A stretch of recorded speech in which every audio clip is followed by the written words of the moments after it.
Any adults left alive after the initial chaos and bloodshed returned. Children remained untouched, and we were the only survivors. They were shitheads. They moved fast, but they were all stupid. Didn't make them any less deadly up close. Another species exhibited a psychosis that compelled them to wear masks. Everybody called them maskers, and the name stuck. The bleeders, they were good at killing because they liked it. These were the worst of the pork chops.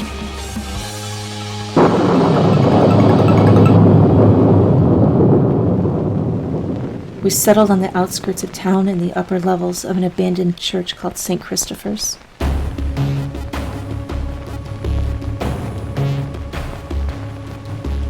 Anyways, it was one of the last places around that wasn't infested with pork chops. It had a backup generator, basic first aid supplies, and lucky for us, the church was hosting a canned food drive. There was enough to last us the better part of 3 months. For a time, things were calm. It didn't last forever, though. A massive, slow-moving storm front came in. Without AccuWeather or the evening news, we had no way to see it coming. The rain didn't stop for almost 2 months. It was as if Earth was trying to wash away the few of us that were left. Luckily, we kept to the upper levels of St. Christopher's because the church had a nasty habit of flooding. A lot of us got a bad flu that summer. The weather definitely didn't help. Jacob was able to scavenge some meds from a nearby pharmacy, and though uncomfortable, we all pulled through just fine. The first death didn't happen until mid-July. It was storming harder than ever. The wind howling against the church had everyone on edge.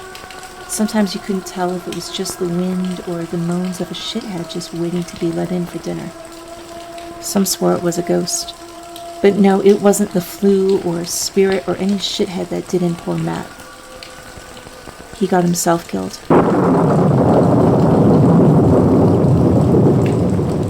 Matt was a 14-year-old with an ego 2 times the size of his own damn self, and he seemed to be in a perpetual bad mood. Couldn't blame him though, really. He was over a year overdue to get his braces removed. Only there was no dentist left in the world. Not to our knowledge, anyway. And those bitches were starting to hurt. Jacob told him to be patient. He was able to snag some medical and dental textbooks from a college library nearby. He had been studying like a madman, trying to figure out how to get those suckers off without hurting Matt. But Matt was impatient and had a talent for not listening. One day, when we were all upstairs eating, we noticed Matt was missing. Jacob had us all scouting around, and when we found him, Matt was a bloody mess. Instead of waiting for Jacob to figure things out, Matt had snuck down to the lower levels of the church and found some pliers. Long story short, he just went for it. Didn't disinfect anything. Just ripped those braces out of his mouth. We lost a few teeth in the process and more than enough blood. Jacob had some of the older girls clean him up, but the damage was done. Matt got a nasty infection, and despite all of our efforts to keep the fever down, he died about a week later. Jacob blamed himself, but what could he have done? He wasn't a dentist or a doctor. He wasn't even an adult yet. We buried Matt in the church graveyard with a plank of wood for a headstone. It was the last day we got to venture outside around the church, because not 2 days later was when another group of pork chops and another massive storm rolled in. Jacob ordered everyone to barricade the doors and stay inside. There were at least 20 of them, mostly maskers. They stared up through the church windows, their moans concealed by heavy rain. Almost every face hidden behind a Halloween mask, gas mask, cloth sacks with slits for eyes, you name it. Most had weapons too, or at least something sharp enough to be handy. They watched us and we watched them. For days it was like this, and for days we prayed the horde would move on to the next town. We lived in a church after all. Our leader wasn't taking it too well. With the loss of Matt and now a bunch of pork chops at our front door, his patience was wearing thin. He was starting to crack, but it was more than just that. Jacob had turned 17, the age when the fear was all but unavoidable. Soon he would be one of them. I still remember that night, the last night Jacob was with us. He had been horribly quiet, as if part of him was already gone. Most of the kids didn't recognize the signs, but the few teens left did. So did I. When we confronted him about it, trying to help or get some plan of action established, he only gave us a small smile. With that, he stood up and made his way to the church roof. He barricaded the latch door up there before we could stop him. A few of us made it to a window in time to see Jacob dropping to the pavement below. All of us heard this sickening crack when he landed.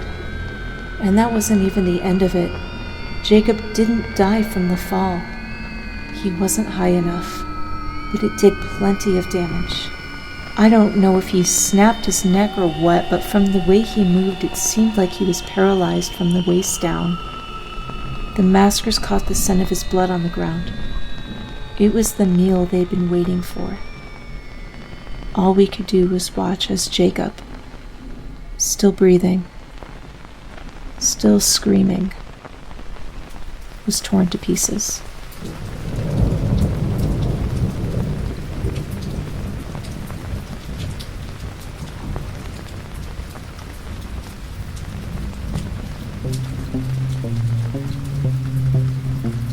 Toward the end of the fear, only the bleeders remained out of all the other pork chops.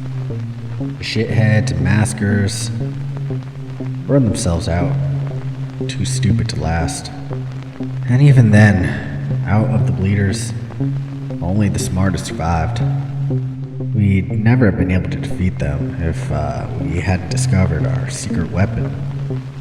Every monster has a weakness, right? Vampires had garlic, pork chops had sugar.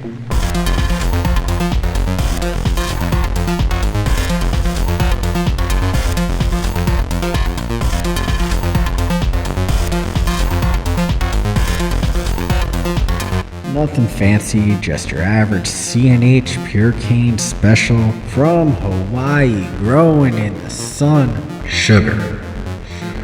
The kind your grandma made cookies out of until the fear turned her into a raging, child-eating, foaming at the mouth shithead. I know, it sounds incredibly stupid, but it worked. 9 times out of 10, it wouldn't kill them outright, but it would repel them, like garlic for vampires. With my cluster, we found out that if it was concentrated enough, we could get it into those disgusting open sores and separating wounds that usually appeared all over the bleeder's skin. And then it would spread throughout their system. Then, they'd explode into this brownish yellow mush, which looked either like baby diarrhea or applesauce. Don't ask me the science behind it. I watched a TV documentary on it a while back. It has something to do with their inability to metabolize sugar properly, as well as the sugar's tendency to somehow disintegrate their mutated cell walls, blah blah blah. All I know is it worked. I was on the hunting team for my sector, which was headquartered in a suburb just outside of Milwaukee. I was one of the bigger kids at 13, but with everything I'd seen, I felt like 50. And I saw plenty of that brownish yellow mush as my team methodically stalked bleeders and made kills. Yeah, that stuff always made me think of an episode of The Brady Bunch. I remember reruns of it played every afternoon on my local cable station, before the fear. In that episode, one of the Brady kids kept walking around lisping the phrase, pork chops and applesauce. Trying to sound like the old-timey movie star, Humphrey Bogart. So, whenever we hunted down a bleeder or two and made them explode into that yellowish mush, I'd lisp a triumphant, pork chops and applesauce. And I never failed to crack the other kids on my team, especially my best mate Zero. Pretty soon, Zero and everybody else was saying it. and it spread all over the Milwaukee area and all the way out to the kids in Waukesha and Fond du Lac counties. And even after the fear ended, the city of Milwaukee, such as it was, put up a bronze statue of the Brady Bunch kids in the atrium of City Hall, inscribed with the words, you guessed it, pork chops and applesauce. At first, we just ambushed bleeders and tossed handfuls of sugar at them, but you had to get close enough to throw the sugar, and then they could just grab you and turn you into a bloody pulp in a New York minute, then carry your still warm corpse away for a delectable snack. And like I said, a bag of CNH or Dixie crystals would really only piss them off and make them run away. Kinda like Dracula getting a whiff of garlic bread. We had a high casualty rate. That is, until this redhead girl named Lily, she figured out that you could put the sugar in water and shoot sugar water at them with a water gun. I mean, there was more to it than that. She came up with the recipe for a super concentrated syrup that needed to be cooked in a specific way to get it concentrated enough to do damage, but also liquid enough that it wouldn't clog up our water pistols. She had experimented on a bleeder we nicknamed Hannibal the Cannibal, whom we kept in a prison hole for observation. After Hannibal exploded when she poured sugar water on him, Lily was made head of the scavenger crew. Her crew then managed to score an entire shipping container full of super soakers at an abandoned Walmart. The super soakers could hit a target at a range of about 30 feet, meaning we could shoot and run all day if we wanted to. We called our new deadly ammunition Bleeder Aid. The bleeders fought back, of course. They started burning down supermarkets and 7-Elevens and really any place where you could find sugar. Sometimes, when they were hungry, they'd just lie in wait around an abandoned supermarket or convenience store. Their countermethods were effective. And we were running low on sugar. Besides the bleeders burning down supermarkets, things had pretty much shut down in most parts of the country. And farmers weren't growing sugar beets in California. So we put Lily to work on trying to make corn sugar from the corn we managed to grow in one of our little gardens. Nothing much came from it, though. There was one thing that bleeders forgot about, at least at first. Restaurants, hotels, and truck stops. Yeah, they all had sugar too. Although mostly it was in those little packets for your coffee. Lily's crew started collecting these little packets and then would bring them back to headquarters for the smaller kids to open up and mix into Bleeder Aid. Now, the day I hunted my last bleeder is forever engraved in my brain. Me and Zero, we were almost out of Bleeder Aid. And we were way too far from headquarters to go back for refueling. We'd gone maybe more than a week without seeing a bleeder, or any species of pork chop for that matter, and we were getting a little too comfortable on our bike patrols. Then, we found a gas station in Janesville. It had a mini-mart, and we figured we could see if we could find some sugar in it, and maybe even some water left in the restrooms. We approached the mini-mart with caution. Me and Zero both looked around for any sign of bleeders. You know, they sometimes left little pieces of skin or yellow goo or hunks of dead hair in their wake. But there was nothing we could see, so we breathed a little easier as we crept through the front door. The place had been looted long ago, and there was nothing on the shelves except some miniature boxes of laundry detergent and a few cans of lima beans. I was disappointed as I searched the aisles. But then Zero called out excitedly, "Jake, there's some packets at the coffee bar." Well, we were lucky that looters hadn't thought to take the sugar packets. Zero grabbed them all while I took a paper cup from the broken Coke dispenser and went to the restroom in the back. The sink wasn't working, but there was still some sort of clean water in one of the toilets. I held my nose and I filled the cup. At that moment, I heard him shout, "Bleeders!" Well, I put the cup down and made my way out cautiously out of the back area. I peeked over at the counter and I saw Zero surrounded by 3 big, ugly bleeders, slavering at him with undisguised gluttony. He was holding them off with a super soaker, but it was only a matter of time before they realized it was empty and moved in for the kill.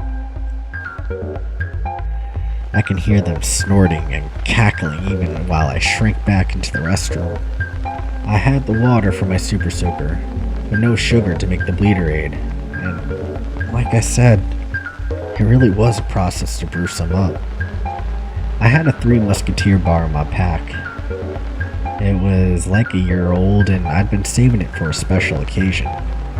Well, I figured this was a special occasion. I hoped there was enough sugar in the candy bar to do the trick. I poured the cup of toilet water into my super soaker.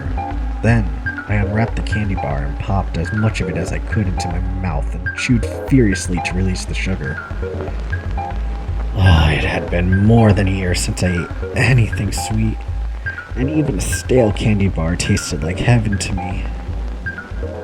I struggled with every fiber of my self-control not to swallow it.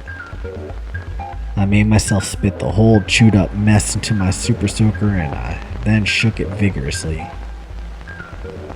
I spit another chewed up wad into the gun's fuel reserve, and then another, and another, and another, until the candy bar was finally gone. I think I said a silent Hail Mary or even a few Our Fathers as I crept through an aisle toward the counter area.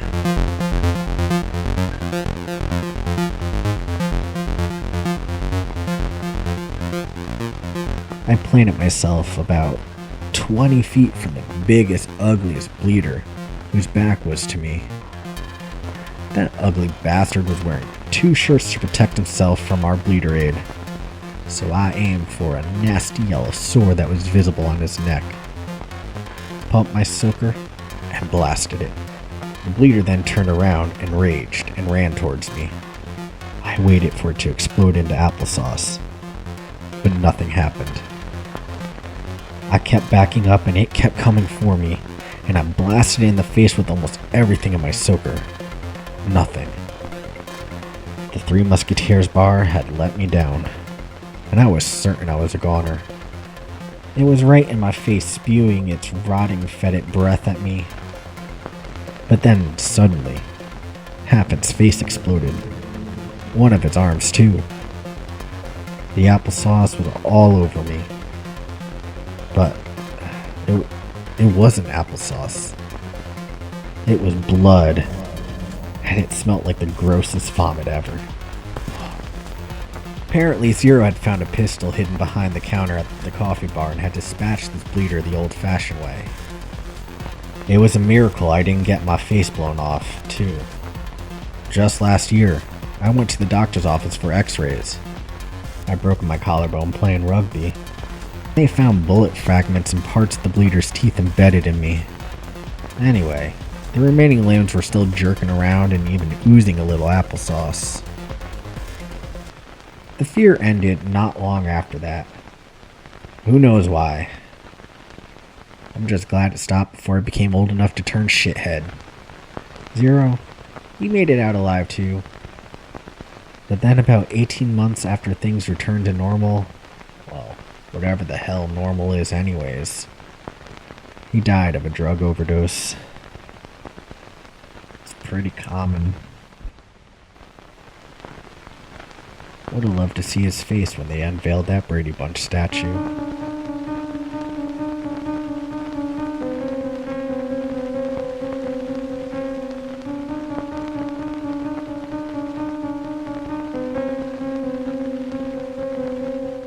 The fear passed out of our lives 20 years ago, but we were all too busy play acting as road warriors to notice its passing. Sure, there were still pork chops prowling around, but their days were numbered. Whatever it was that was turning kids into those things the minute they turned into adults was gone, and people everywhere were waking up to see their 13th, 14th, hell, 17th birthdays. I was living in a long abandoned Blockbuster video with the girl who would later become my wife, when a group of kids came around to tell us the fear was over. Now, we'd run into bands of messed up kids who believed that the fear was over and were wrong, but these kids were different. happy, not as heavily armed. And something else. They were talking about British paratroopers and a Humvee with Canadian markings dropping crates of food and medicine somewhere around Buffalo, New York. I am Dr. Chloe de Vries, DEVRIES, Professor of Anthropology at the University of Johannesburg, author of Fear and Loathing, Rebirth and Reconstruction in Post-Plague America.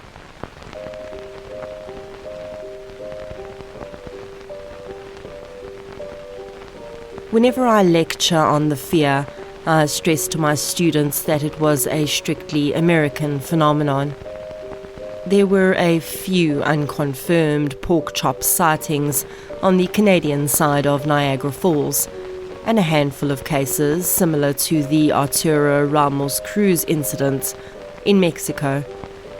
But generally speaking, there are no cases of the fear outside mainland United States. It was unheard of elsewhere in the world. Europe, in particular, watched on in paralyzed horror and dread as events unfolded in real time. Communication with the US government stopped very suddenly. It was chilling, and everyone, everywhere, was terrified that the American plague would spread out to the rest of us. But then, months, years passed, and we were unaffected. At first, we shut down all travel to the United States, both commercial and military. And then the world doubled its surveillance, mostly via satellite, of the events on the ground. We can debate the merits of it, but by and large, US ally nations took a non-interventionist stance in regards to America's problems. But later, when the fear passed, the developed nations of the world were troubled about what to do with this enormous country, with its natural resources, agricultural potential, and a massive stockpile of nuclear weapons, all in the hands of a generation of traumatized preteens. Make no mistake, when the UK, Canada, Australia, New Zealand and the EU formed an alliance, the Helping Hands Initiative, they were motivated by self-interest more than pure altruism. We were very skeptical of HHI at first. They looked like an invading army. I suppose that's what they were. Kids in the clique I was running with saw them as the new enemy. They were the Galactic Empire, and we were the Rebel Alliance. Spent most of those early days of the Reconstruction actively trying to sabotage the people who were there to help us.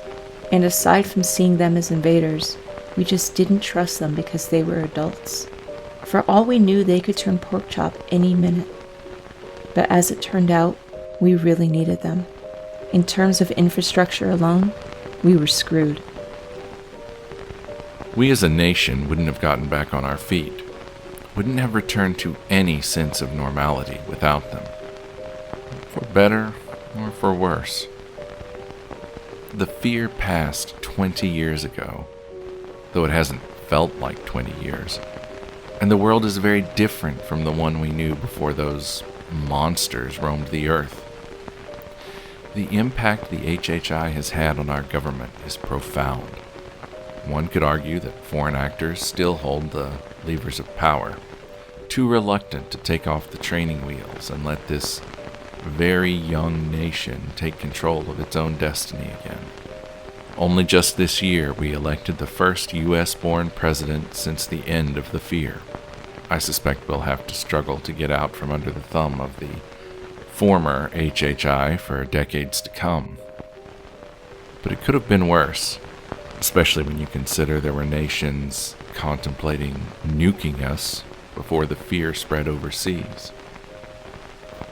There's still talk of extant pork chops and the possibility of them spreading a new variant of fear, though to this day no one understands the causes and mechanics of the disease at all. Well, it isn't really a disease. The HHI and our current government study it as though it's some kind of virus, but I've never believed that. The fear is more like a curse, like the one sent down by Moses. The fear left us because it was time for it to move on, and it will come back someday when the time is right. I believe this as surely as I believe the sun will come up tomorrow. It's why I've never had children, because I know that I could turn pork chops sometime in their lifetime, and I couldn't bear for them to go through what I've endured, what we've all endured. Tell you a quick story. My son, Leonard, came home from school a few weeks ago in tears, sobbing. Some boys at school had frightened him with a story about a pork chop, a masker, who'd survived the last 20 years hidden in the woods behind his school. There's a shed out there where they store the school's groundskeeping equipment. The boys said that if you go there at night, you'll see this pork chop wearing his grotesque, blood-stained mask, prowling through the weeds, looking for children to eat. Now, this was standard schoolyard boogeyman stuff, and it didn't bother Leonard all that much. What frightened him was that the boys ended the story by saying, "And then one day, your mommy and daddy will put on masks and be just like him, the monster who eats children behind the shed." Let me share with you an email I received earlier this week. I'm contacting you from New Zealand at great personal risk to my safety. Don't try to identify who I am. I've encrypted everything to protect myself and my family, but believe me when I say that my credibility is legitimate. I hold a powerful position in a multinational corporation operating in New Zealand, but I cannot reveal my job title or the name of my employer out of fear of termination and prosecution. More likely, I'd be murdered in my jail cell before appearing in court. I have a family and I must protect them. You may call me Joanne. Let's begin.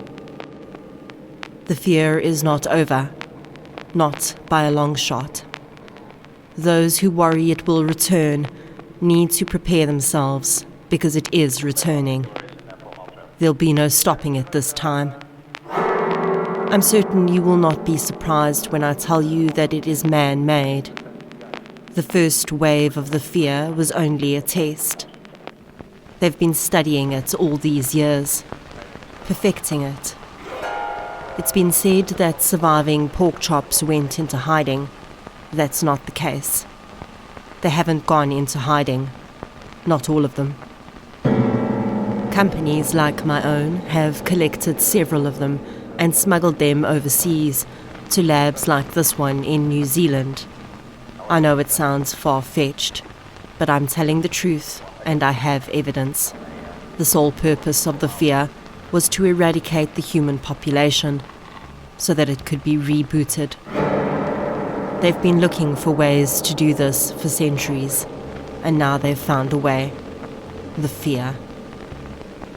I hold all the material downloaded from the laboratory onto a hidden hard drive. They must be stopped. I need your help. Forward this email on to everyone. Get it out there. Print it. Do whatever it takes to get it out to the necessary people. We must stop them from unleashing this new, improved version of the fear. They call themselves the Olive Corp. The next date for a reboot of the fear is due 18 months from now. I've left clear instructions for the files and video footage to be found. It is encrypted in a coded file, embedded in 200 different emails. I've sent emails out to those I already trust, and in case one of them makes me mysteriously disappear, then the others will know what to do. For now, Be patient. I want you to know that this is not over. Prepare for the worst.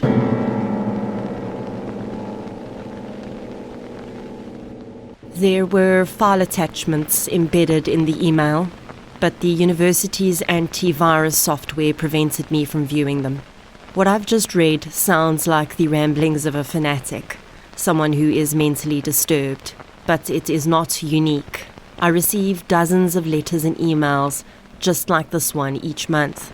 They all blame a different villain for the fear.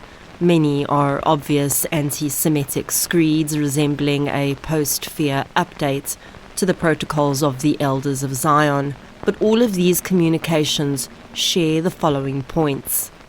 1. The fear was synthetic, a man-made weapon. 2. The fear will come again, soon. And 3. The second coming of the fear will be far worse than what happened in America. But the email I just read to you was different from all the rest, because 24 hours after receiving the email, a package bearing postage from New Zealand was delivered to my office. Inside, I found a USB thumb drive. It looked quite banged up and had what appeared to be a bloody thumbprint on it. I didn't dare boot it up. In fact, I promptly turned it over to the authorities. Needless to say, as an academic, I am starting to look into these accounts more closely. Zing, la mort en cadence frappe entre une tombe avec son talon. La mort à minuit joue un air de danse. Zing, sur son violon.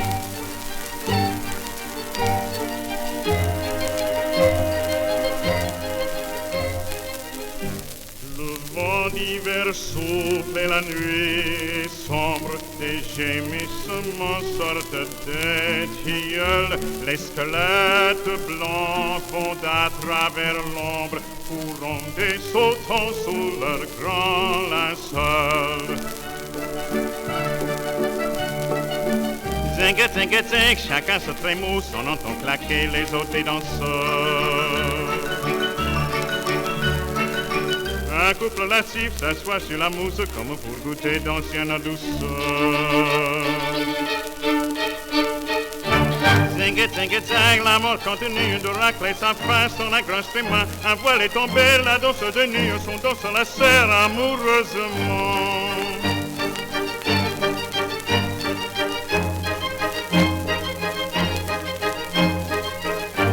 La dame est quittante, marquise, baronne, et le ver galant d'un pauvre charron.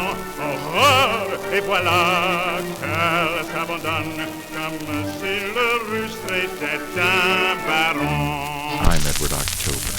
For more true-ish, and classic tales of horror and the paranormal, subscribe to our YouTube channel. Be sure to ring the bell so you don't miss anything. Or find all of our links at octoberpodvhs.com. Octoberpod, retro horror for bold individualists.